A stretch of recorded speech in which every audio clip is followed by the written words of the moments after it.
Here we are at the new home of Visit Estes Park, and I will let these wonderful ladies introduce themselves. Okay, I'm Peggy Campbell. I'm Susie Blackhurst. And I'm Kirby Nelson. Thank you, and we'll talk about the brand strategy and what the marketing plan is, what Visit Estes Park means, what it does, and what they hope to do. Okay, well, we'll start first with Visit Estes Park. We changed our name to Visit Estes Park as it's sort of an industry trend with destination marketing organizations, and we really like it because it just kind of speaks to who we are and what we want. And so we will be transitioning from local marketing district and LMD to Visit Estes Park. So we're really excited about that, which coincided with our move here at Graves Avenue. And we have a new email address, new phone number. So if you need to get a hold of us, you can check that out online or go to the Trail Gazette. I think you guys put a story in there. It's 586-0500. So to talk a little bit about kind of where we were for 2011 and where we're going, we're going to talk about 2011. There's all kinds of stuff that we were excited to be working on. One is the visitor guide, which is really topical, as that had just come out. And Susie, if you want to talk about that a little bit. It's the official visitor guide to Estes Park. It gets mailed to everyone who inquires about wanting to come here and they want some printed information. We printed 170,000. And most of those will go to those people who specifically ask about vacationing here.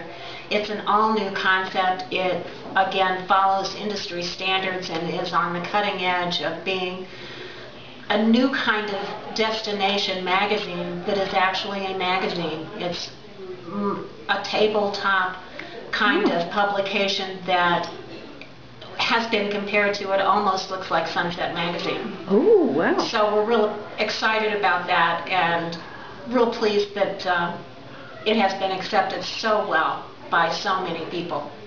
Do you have any copies here? We sure do. Great, okay. In fact, they're all over. All over, good. Why they're not here on this desk, I'm going back.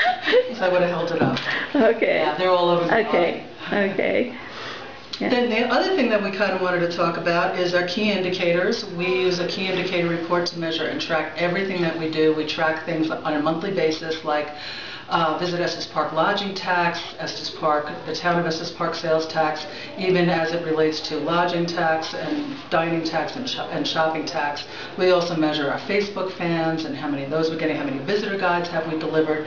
And so we have kind of a one-page, really easy to understand, and we look at that every month to see how we're doing. And just about everything is exceeding goals, so we're pretty excited about that.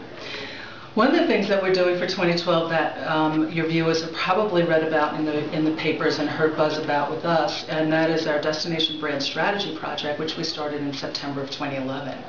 And Kirby Nelson is managing that project, and she and I work very closely, and as does Susie, on that. So Kirby can talk a little bit about that. Certainly. So our brand strategy project, we're really excited about it. It's something that Estes Park has never done before, and something that a lot of other destinations have completed, and it's shown some really great success. And the idea behind it, the key word is strategy, is that it's creating a strategy for Estes Park to really define itself as a favorite or favored mountain destination in general for travelers, so that it's top of mind for them, so that they have the correct and excellent perceptions about Estes Park. And it's really about creating the Estes Park brand and how we want to present ourselves to our potential visitor base.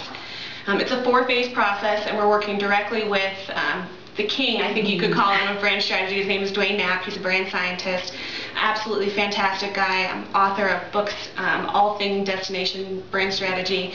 And like I said, it's a 4-phase process. So we've just finished phase 1, which is our research phase, called the brand assessment, and we're in our 2nd phase right now. We're very excited about it. It's a wonderful process, and we think it's really going to affect Estes Park in a lot of positive ways.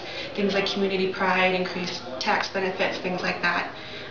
We encourage everyone in the community to be involved in that. There was a press release that did go out back in December, I think it was, and we did a community survey, and as we're continuing along in the process, we are encouraging residents and business owners, community members to contact us if they have questions about it, if they want to learn more.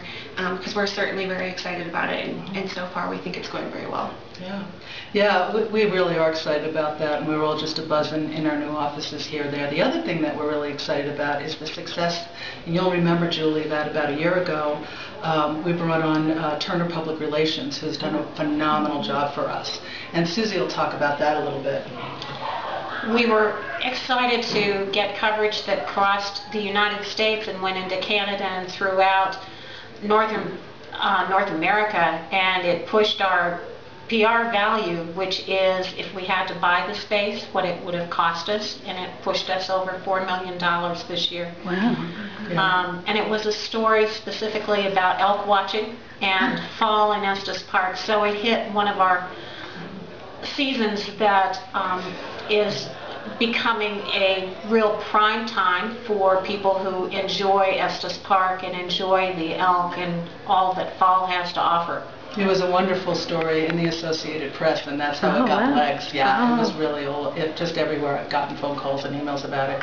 But in addition to that, Turner PR, I would say about 2 or 3 times a week, emails us different places where we've showed up, that they've went out and pitched Estes Park, and so we are just showing up in dozens or maybe hundreds of magazines, certainly websites included, and we're just real pleased with that. We're real pleased. Another example is Winter Festival that just happened. We got coverage in everything from Parents Magazine to CBS Channel 4 to the Denver Post, and all of that activity is generated by Turner PR being on the phone and having the contacts and saying, gee, have you heard about Estes Park's latest?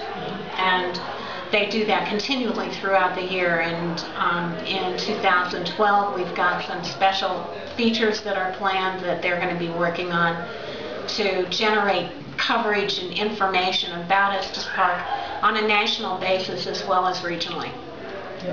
Do you think, I haven't heard anything about this lately, but there was talk about the Olympics coming to Denver. Are you planning for that event? Wouldn't that be thrilling?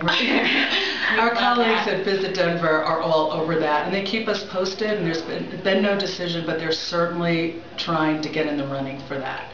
And if that happens, just like the Democratic National Convention happened a couple of years ago, which was wonderful for Denver, we will certainly be on board with that and be working very, very closely with that wonderful DMO. Okay. Yeah. Do you have any idea how many more people you might expect to come to Estes Park this year?